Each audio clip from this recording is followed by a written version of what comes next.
Assalamualaikum warahmatullahi wabarakatuh. Saya Yudesti dengan NIM 1703436 akan melanjutkan Elisa dan akan menjelaskan tentang metode Box-Jenkins.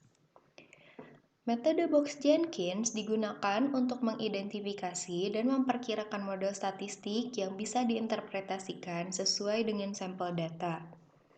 Untuk mengetahui apakah proses yang digunakan itu AR, MA, ARMA, atau ARIMA adalah dengan mencari nilai-nilai dari P, D, dan Q dengan menggunakan metode Box-Jenkins. Berikut adalah langkah-langkah dari metode Jenkins. Yang pertama adalah identifikasi model, yang kedua adalah estimasi parameter, yang ketiga adalah pemeriksaan diagnostik, dan yang terakhir adalah tahap forecasting atau peramalan. Kita bahas dulu langkah yang pertama, yaitu identifikasi model.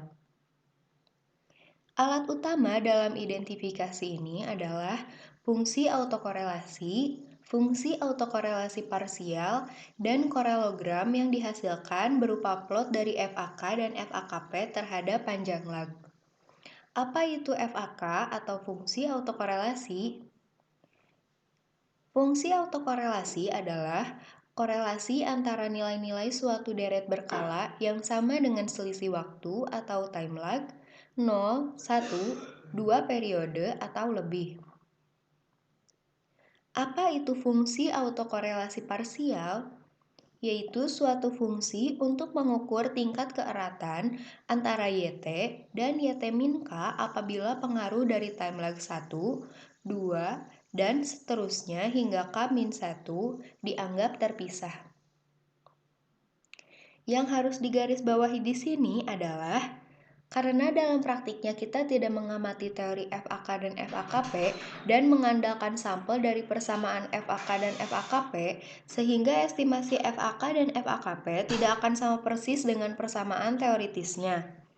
Apa yang kita cari adalah kemiripan antara teori dan sampel dari FAK dan FAKP, sehingga mereka dapat mengarahkan kita ke arah yang benar dalam membangun model ARIMA. Begini proses FAK dan FAKP. Perhatikan bahwa proses FAK dan FAKP dari ARP dan MAQ memiliki pola yang berlawanan. Dalam kasus ARP, autokorelasi menurun secara geometris atau eksponensial, tetapi FAKP terputus setelah sejumlah lag tertentu, sedangkan yang sebaliknya terjadi pada proses MAQ.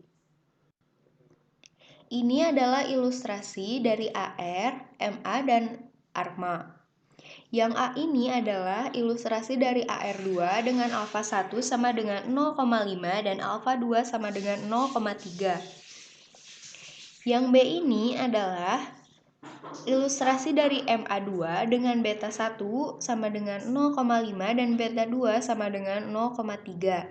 Dan yang C ini adalah ilustrasi dari ARMA 11 dengan alfa 1 sama dengan 0,5 dan beta 1 sama dengan 0,5.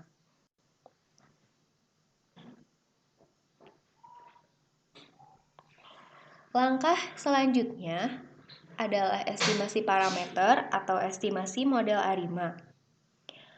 Pada tahap ini digunakan algoritma perhitungan untuk mendapatkan koefisien yang paling sesuai dengan model ARIMA yang dipilih.